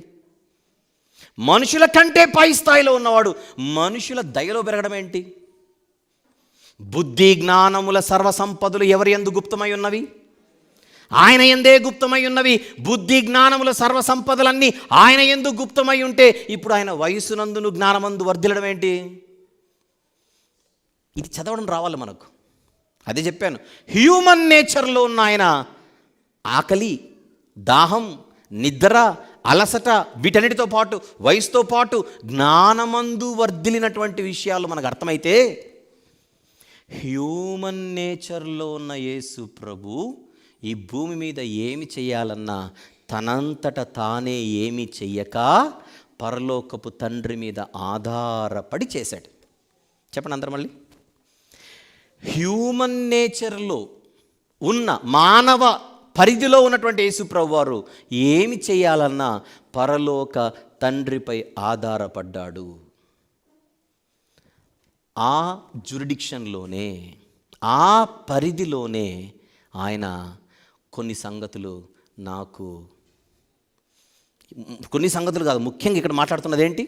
ఆ దినమును గూర్చియు ఆ గడియను గూర్చియు తండ్రి మాత్రమే ఎరుగును గాని ఏ మనుష్యుడైనను పరలోకమందలి దూతలైనను కుమారుడైనను ఎరుగడు. కుమారుడు కూడా ఎరుగడు. ఎందుకు? కుమారుడు మానవ నేచర్లో ఉన్నాడు కనుక. చెప్పండి అందరం మళ్ళీ. ఏ నేచర్లో ఉన్న ఆయనకు ఆ దినమును గురించి తెలీదు?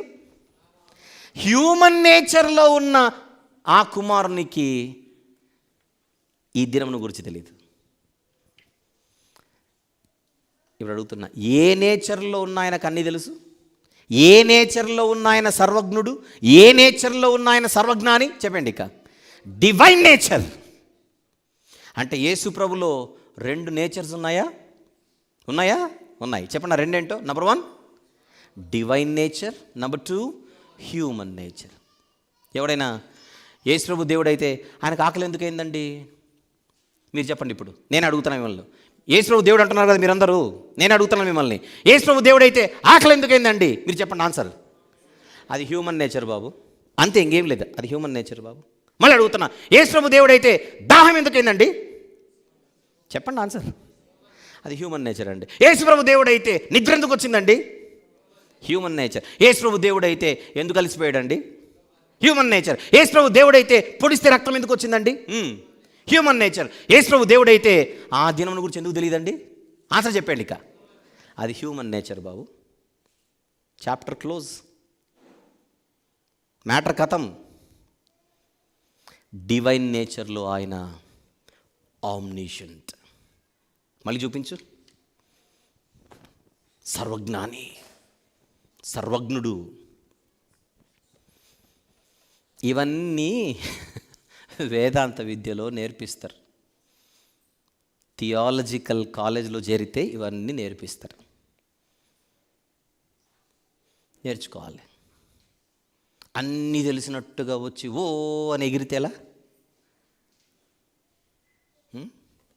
కొన్ని సందర్భాలు అంతే. ఎలా ఉంటుందంటే, టీవీ ముందు కూర్చొని ఆ బాల్ ఆడలేకపోయాడు వీడు, ఇంకెందుకు వీడు, అసలు ఆ బాల్ అట్లా ఆడతాడు ఎవరైనా, అక్కడికి వెళ్ళేది ఇట్లా కొడతాడేంటి, అలా కదా కొట్టాల్సింది, ఇక్కడ నుంచి రన్నింగ్ కామెంటరీ. వీడికి బ్యాట్ పట్టుకోవడం చేత కాదు, మళ్ళీ బ్యాట్ పట్టుకోవడం చేత కాదు, అక్కడ ఇంటర్నేషనల్ క్రికెట్ అని కామెంట్ చేస్తుంటాడు ఇక్కడ కూర్చొని.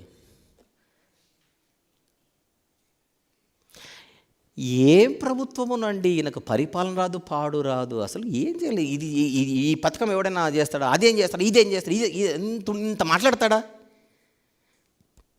సంతకం చేయడం రాదు, ఇంతెందుకు బిల్డప్ మళ్ళీ. రచ్చబండ మీద కూర్చొని, చెట్టు కింద కూర్చొని ప్రపంచ రాజకీయాలన్నీ. అసలు నాకు తెలుసండి, ఒబామా ఈ పని చేసి ఉండకూడదు అంటాడు. ఒబామా స్పెల్లింగ్ రాదు మళ్ళీ ఇక్కడ.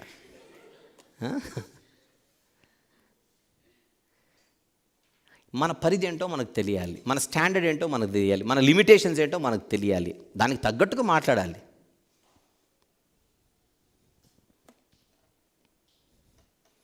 అందుకే నంబర్ 7 ఆన్ ద స్క్రీన్ చూపించు. అది చూడండి. ఎవరైనా దేవుడు అంటేనే సర్వశక్తిమంతుడు, ఆయనకు సగమే బలం ఉంది, అయినా దేవుడు అనకూడదు. ఎవరైనా ఆమ్నిపోటెంట్, ఆల్మైటీ, సర్వశక్తిమంతుడు. నేను అడుగుతున్నాను మిమ్మల్ని, యేసు ప్రభు శక్తిమంతుడు నమ్మేటోళ్ళు చేయొద్దండి. రెండో ప్రశ్న, యేసుక్రీస్తు ప్రభు సర్వశక్తిమంతుడు కాదు, సగం శక్తిమంతుడే. ఏమైనా ఒప్పుకోవాలనిపిస్తుందా? మనసాక్షి ఏమైనా ఒప్పుకుంటుందా? యేసు ప్రభు సగం శక్తిమంతుడా, సర్వశక్తిమంతుడా?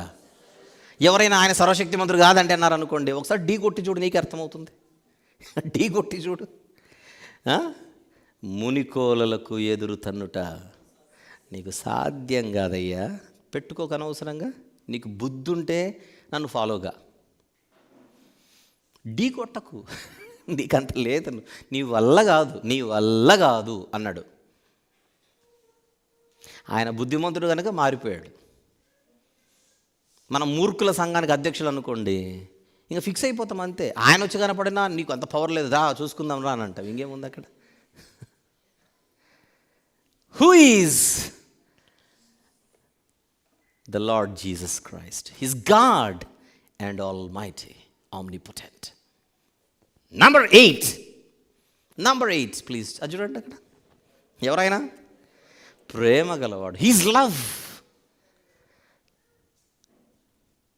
నేను అడుగుతున్నాను మళ్ళీ,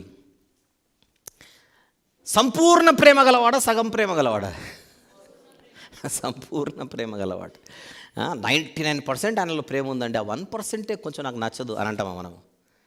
100% లవ్, 100% ప్రేమ గలవాడై ఉన్నాడు, 100% శక్తి గలవాడై ఉన్నాడు. అన్నీ ఒప్పుకోవాల్సిందే. నువ్వు దేవుడని ఒప్పుకున్న తర్వాత ఇవన్నీ ఒప్పుకోవాలి. దేవుడిని ఒప్పుకుంటాను, ఇందులో కొన్ని ఒప్పుకోను, దేవుడిని ఒప్పుకుంటాను, ఇందులో కొన్ని ఒప్పుకోను.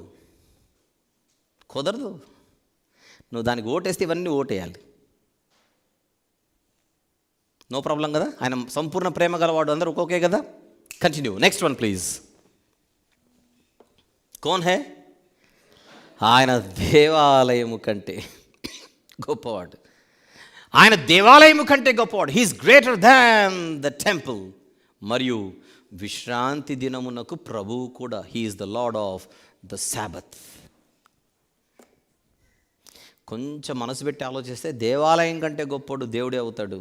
విశ్రాంతి దినమునకు ప్రభు అనంటే విశ్రాంతి దినమును కలుగజేసినోడే విశ్రాంతి దినానికి ప్రభు అవుతాడు. అంతేనా కదా? దేవాలయము కంటే గొప్పవాడు. ఏ గబ్రియేలు దూతకో, ఏ మికాయేలు దూతకో ఇలాంటివి అప్లై అవ్వవు. గబ్రియేలు దూత గారు వచ్చారనుకోండి, ఈయన దేవాలయం కంటే గొప్పవాడు. ఇక్కడ బుద్ధుండే మాట్లాడుతున్నావు అని అంటాడు గబ్రియేలు. వెళ్దాం ముందుకి. దైవిక లక్షణాల గురించి మాట్లాడుకుంటున్నాం. ఆయనలోని దైవిక లక్షణాలన్నింటినీ ఒక్కొక్కటి మాట్లాడుకుంటూ వెళ్తున్నాం. నాకున్న సమయంలో కొంచెం స్పీడ్గా చెప్పే ప్రయత్నం చేస్తున్నాను. మీరు క్యాచ్ చేసి ఇంటికి వెళ్ళి మళ్ళీ ఆలోచించాలని నా మనవి. వెళ్ళిపోదాం ముందుకి. నంబర్ 10 ఏమిటది? ఆయన సత్యవంతుడు, ట్రూత్ఫుల్. ఎంత సత్యవంతుడు అని నేను మిమ్మల్ని అడుగుతున్నా. ఎంత సత్యవంతుడు? సంపూర్ణ సత్యవంతుడు. 90%, 99% సగం సత్యవంతుడు? నో, సంపూర్ణ సత్యవంతుడు. దీని గురించి పెద్ద ఎక్స్ప్లెనేషన్ అవసరం లేదనుకుంటాను. రైట్, వెళ్ళిపోదాం ముందుకి. మనకు బైబిల్ చదివితే చాలా. ఆయన నమ్మకమైన వాడును సత్యవంతుడనై ఉన్నాడు.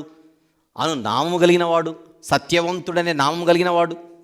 వెళ్దాం ముందుకి. ఇంకా 11, నమ్మకమైన వాడు. ఎంత?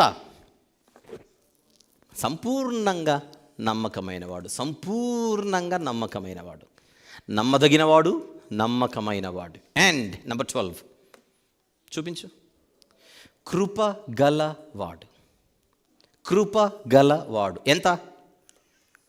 సంపూర్ణంగా. ఒక 2 వచనాలు చూద్దాం బైబిల్లో నుంచి. కమ్. నిర్గమకాండం, నిర్గమకాండము రండి. 34వ అధ్యాయం, 34వ అధ్యాయం 6వ వచనం ఒకసారి చూద్దాం. నిర్గమకాండము 34వ అధ్యాయం 6వ వచనం. అతని ఎదుట యెహోవా అతని దాటి వెళ్ళుచు, యెహోవా కనికరము, దయ, దీర్ఘశాంతము, విస్తారమైన కృపా సత్యములు గల దేవుడు అని కనబడుతుంది చూడండి పాత నిబంధనలో. ఎవరంట? యెహోవా దేవుడు. కృపా సత్యములు గల దేవుడు. అది పాత నిబంధనలో యెహోవా దేవునికి ఉన్న డిస్క్రిప్షన్. ఇప్పుడు కొత్త నిబంధనకు వద్దాం. క్రొత్త నిబంధనలో యోహాను సువార్త 1వ అధ్యాయము 14వ వచనం. యోహాను సువార్త 1వ అధ్యాయము 14వ వచనం. ఆ వాక్యము శరీరధారి అయి, నెక్స్ట్ మాట, కృపా సత్య సంపూర్ణుడిగా మన మధ్య నివసించెను. యేసుప్రభు ఎవరు? కృపా సత్య సంపూర్ణుడు. సగము కృప, సగము సత్యం, సగము ప్రేమ, సగము శక్తి. ఇది కాదు. ఆయన కృపా సత్య సంపూర్ణుడు, సంపూర్ణ కృప గలవాడు, సంపూర్ణ సత్యవంతుడు. Number 13 please. ఏమిటది? మార్పు లేనివాడు. Who is he? He's immutable. మార్పు లేనివాడు. మార్పు లేనివాడు అంటే మీకు ఏమర్థమవుతుంది? మార్పు లేనివాడు అంటే మీకేమర్థం కావాలి? మనకేమర్థం కావాలి? ఒకప్పుడు ప్రేమ గలవాడు, తర్వాత కొద్ది కాలం ప్రేమను ఆయన కోల్పోయాడు, మళ్ళీ ప్రేమను తీసుకొని వచ్చాడు అని కాదు. ఆయన ఎల్లప్పుడూ ప్రేమ గలవాడు. శరీరధారిగా రాకముందు ప్రేమ గలవాడే. కమాన్. శరీరధారిగా వచ్చినా ప్రేమ గలవాడే. మరణించి తిరిగి లేచి పరలోకానికి వెళ్ళిపోయిన తర్వాత కూడా ఆయన ప్రేమ గలవాడే, కృప గలవాడే, సత్యవంతుడే, నమ్మకమైన వాడే, పరిశుద్ధుడే, పరిపూర్ణుడే. పాయింట్ అర్థమైందో లేదో మీకు అందరికీ? ఇది ఎంత అంటే ఏ లెవెల్లో ఆలోచిస్తున్నారో మీకు చెప్పే ప్రయత్నం చేస్తున్నాను. విందాం జాగ్రత్తగా. నేను ఒకానొక సందర్భంలో ఆయన మార్పు లేనివాడండి అన్నాను. వెంటనే నాకేం కౌంటర్ వేశారో చెప్పనా? ఆయనలో మార్పు లేదంటాడేంటి మనిషి? పరలోకంలో శక్తిమంతుడిగా ఉండి భూమి మీద శిశువుగా పుట్టలేదు, మారాడుగా. కొద్ది రోజులకి బాలుడయ్యాడుగా, కొద్ది రోజులకి పెద్దోడయ్యాడుగా, మీసాలు వచ్చాయిగా. అంటే మారాడా లేదా అని అడిగారు. అవురా, ఏమిటా బుర్రా అనుకున్నా నేను. మార్పు లేనివాడంటే నిన్న వైట్ డ్రెస్ వేసుకున్నాడు, ఈరోజు బ్లాక్ డ్రెస్ వేసుకున్నాడు, మారాడుగా అంటారా? మొన్న హైట్ తక్కువ ఉన్నాడు, ఇప్పుడు పెరిగాడు. మార్పు లేనివాడంటే దానికి అప్లై చేయాల్సి, దీనికి అప్లై చేయాల్సింది. వీళ్ళ లెవెల్ ఆఫ్ థింకింగ్ ఏంటో మీకు అర్థమవుతుందిగా. అలా అనేకమైన విషయాలను ఈరోజు దారి తప్పించిన పరిస్థితి దేనికి ఏంటంటే ఈ స్టాండర్డ్ ఆఫ్ థింకింగ్లోనే. కొన్ని మన బైబిల్ చదివేటప్పుడు అన్నీ స్ట్రైక్ అవ్వవు. ఎవరైనా చెప్పేటప్పుడు నిజమే కదరా అనిపించినప్పుడు మర్యాద కూర్చొని ఆలోచిస్తే బాగుంటుంది. వదిలేండి, వెళ్ళిపోదాం ముందుకి. 14 నెక్స్ట్ మాట ప్లీజ్. ఏమిటది? ఆయన దేవుడు అన్న తర్వాత నువ్వు పరిశుద్ధుని ఒప్పుకోవాల్సిందే. దేవుడే కానీ పరిశుద్ధుడు కాదంటే ఎట్లా? ఎంత పరిశుద్ధుడు? ఎంత పరిశుద్ధుడు చెప్పండి? సంపూర్ణ పరిశుద్ధుడు, సంపూర్ణ పరిశుద్ధుడు. సగం పరిశుద్ధుడు కాదు, సంపూర్ణ పరిశుద్ధుడు. అక్కడ దేవుడు అనే దానికి ఓటేస్తే ఇక్కడ సంపూర్ణ పరిశుద్ధుడనే ఓటేయాలి. ఇప్పుడు విషయం ఏంటంటే దేవుడు కాదనే వాళ్ళు కూడా మీరు ఒక విషయం ఆలోచించాలి. దేవుడు కాదనే వాళ్ళు కూడా, ఇప్పుడు నేను అన్నాను ఇందాక, నువ్వు దేవుడని ఒప్పుకుంటున్నప్పుడు సంపూర్ణ పరిశుద్ధతను ఒప్పుకోవాల్సిందే. ఆ సంపూర్ణ పరిశుద్ధతలో యెహోవా దేవుడు ఎంత పరిశుద్ధుడో, యేసుప్రభు అంతే పరిశుద్ధుడు, యేసుప్రభు ఎంత పరిశుద్ధుడో, పరిశుద్ధాత్ముడు అంతే పరిశుద్ధుడు. ఈ ముగ్గురులో ఉన్నటువంటి పరిశుద్ధతకు వ్యత్యాసం ఉండదు. ఆ ముగ్గురులో ఉన్నటువంటి ప్రేమకు వ్యత్యాసం ఉండదు. యెహోవా దేవుడు సత్యవంతుడు, యేసుప్రభు సత్యవంతుడు, పరిశుద్ధాత్ముడు సత్యవంతుడే. ఆయన ఎక్కువ సత్యవంతుడు, ఈయన కొంచెం తక్కువ, ఇంకొక ఆయన ఇంకా తక్కువ అని అనకూడదు.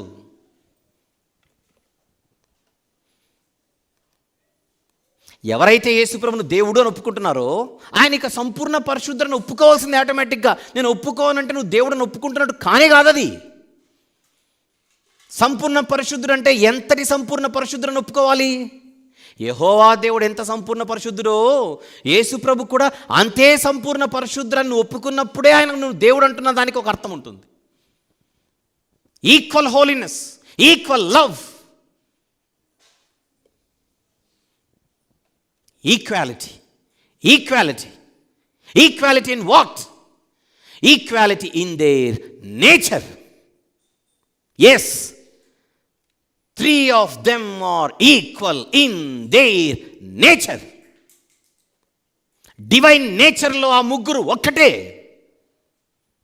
దైవిక స్వభావాలలో ఆ ముగ్గురు ఒక్కటే. ఒకరు ఎక్కువ కాదు, ఒకరు తక్కువ కాదు, సమానులు.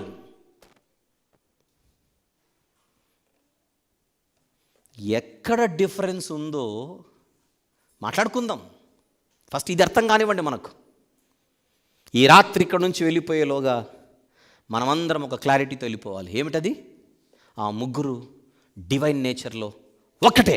చెప్పండి అందరూ, ఆ ముగ్గురు డివైన్ నేచర్లో ఒక్కటే. ఒకరు ఎక్కువ కాదు, ఒకరు తక్కువ కాదు. తల్లిదండ్రులలోనైనా వ్యత్యాసం ఉంటుందేమో, ప్రేమలలో, ఇష్టాలలో, సమానత్వాన్ని పంచుటలో, కానీ ఈ ముగ్గురులో ఉండదు. ఎందుకు అనేది ఇంకా క్లియర్గా రాబోయే ఎపిసోడ్స్లో మాట్లాడుకుందాం. 14 చూసాం. Number 15 please. నంబర్ 15 చూడండి.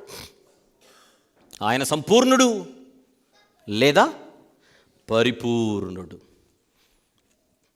He is absolute, he is perfect. ఎంతమంది మనస్సు ఒప్పుకుంటోంది యేసు ప్రభు నేను పరిపూర్ణుడు అంటున్నాను? యేసు ప్రభు నేను పరిపూర్ణుడు అంటున్నాను. మనసు ఒప్పుకున్న వాళ్ళు, నా మనసు ఎస్ అంటోంది అని వాళ్ళు చేయొద్దండి. నా మనసు ఎస్ అంటోంది.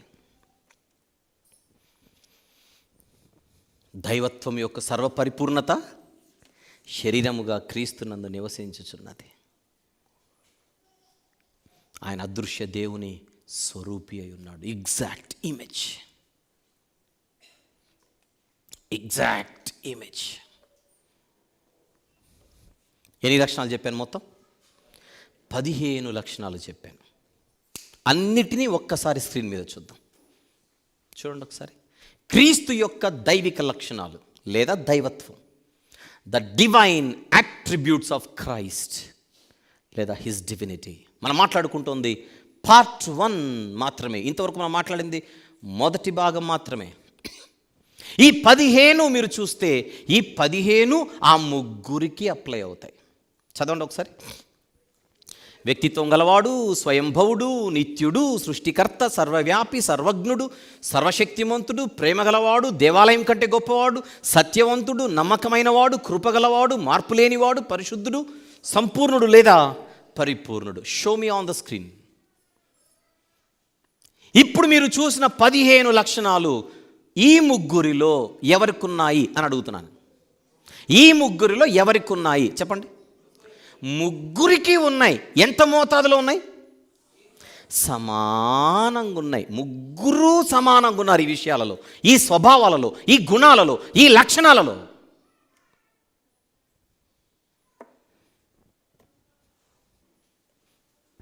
ఇది మీకు అర్థమైతే ఇప్పుడు ఆ ముగ్గురు ఏమై ఉన్నారు? స్వభావములో సమానులై ఉన్నారు. చెప్పండి, ఏమై ఉన్నారు? స్వభావములో సమానులై ఉన్నారు. స్వభావాన్ని ఇంగ్లీష్లో నేచర్. ఏమై ఉన్నారు?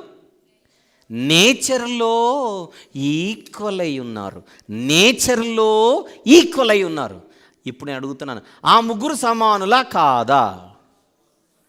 ఎస్ అని మీరంటే ఇన్ వాట్ అని అడుగుతున్నాను. ఎందులో సమానులు? కళ్ళు మూసుకొని చెప్పండి. ఇక స్వభావములో సమానులు, నేచర్లో సమానులు. మళ్ళీ ఎందులో ఆ ముగ్గురు వేరువేరుగా కనపడుతున్నారు? ఎందుకంటే బైబిల్ చదివేటప్పుడు కొన్ని విషయాలలో అసమానత్వం కనపడుతుంటుంది ఆ ముగ్గురులో. అదెందులో? రాబోయే ఎపిసోడ్లలో. అదెందులో? రాబోయే ఎపిసోడ్లలో. ఇప్పుడు మనం విన్నదే ఒక స్పష్టతను ఎక్కించుకోవడానికి. ఆహా, నేనేదో అనుకున్నాను, ఆ ముగ్గురు గురించి నేను బైబిల్ చదివేటప్పుడు డివైడ్ చేసుకొని చదవాలన్నమాట. అన్నిటినీ కలిపి ఏమంటారు దాన్ని, కలగూర గంపలాగా అన్నిటిని ఒక చోట వేసుకుంటే అంతా కన్ఫ్యూజనే. విడగొట్టి చూడు. ఎంతమందికి ఈరోజు నేను చెప్పినది పూర్తిగా అర్థమైందో చేయొద్దండి. క్రిస్టల్ క్లియర్ కదా? నేను మాట్లాడుతోంది క్రీస్తు దైవిక లక్షణాలు.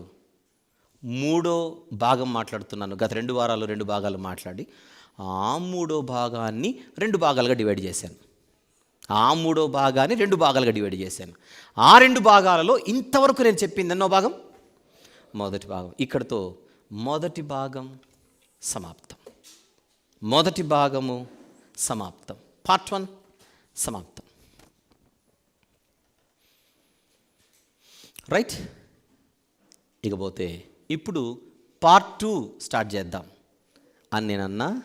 మనకు టైం ఒప్పుకోదు కనుక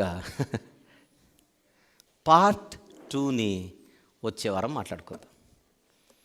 మీ బాధ్యత ఏంటి? నేర్చుకున్నవి మళ్ళీ నెమరు వేసుకొని ధ్యానించి మర్చిపోకుండా వీటన్నిటిని క్యారీ చేసి వచ్చే వారానికి వచ్చేయాలి.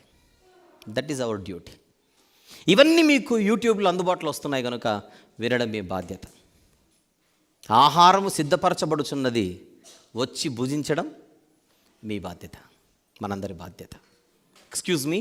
ఇంతవరకు మనం చూసిన ఈ 15 లక్షణాలు కలిగినటువంటి వాక్యమైన దేవుడు తనను తాను తగ్గించుకొని మన కోసం ఈ లోకానికి వచ్చి మన నిమిత్తం తన శరీరాన్ని విరిచి తన రక్తాన్ని చిందించి మన కోసం ఆయన బలి అయి మరణించి సమాధి చేయబడి తిరిగి లేచాడు.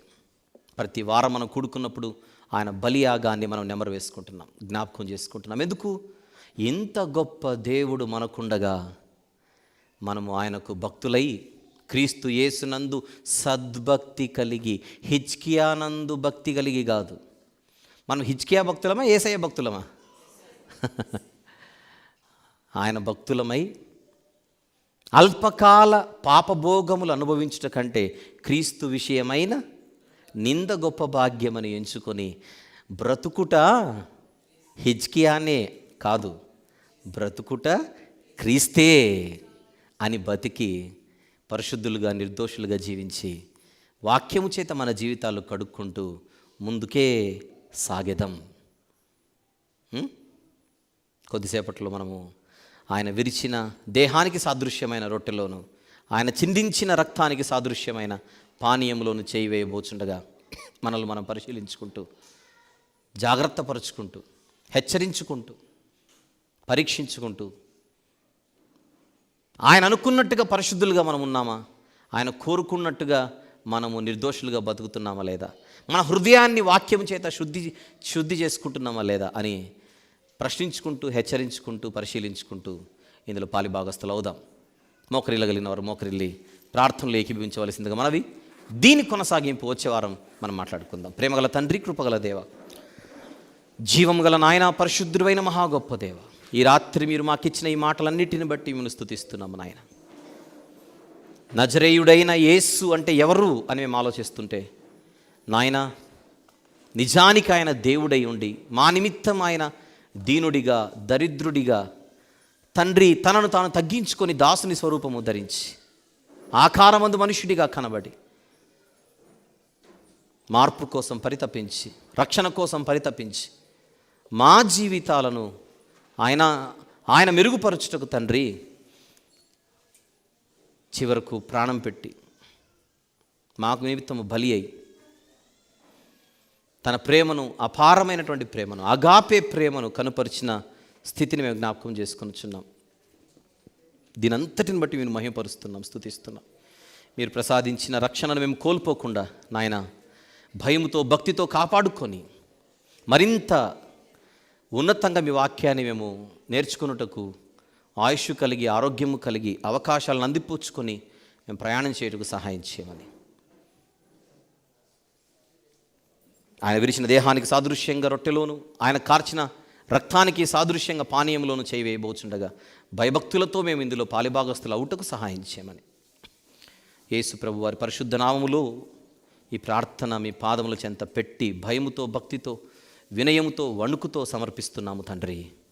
Amen, amen.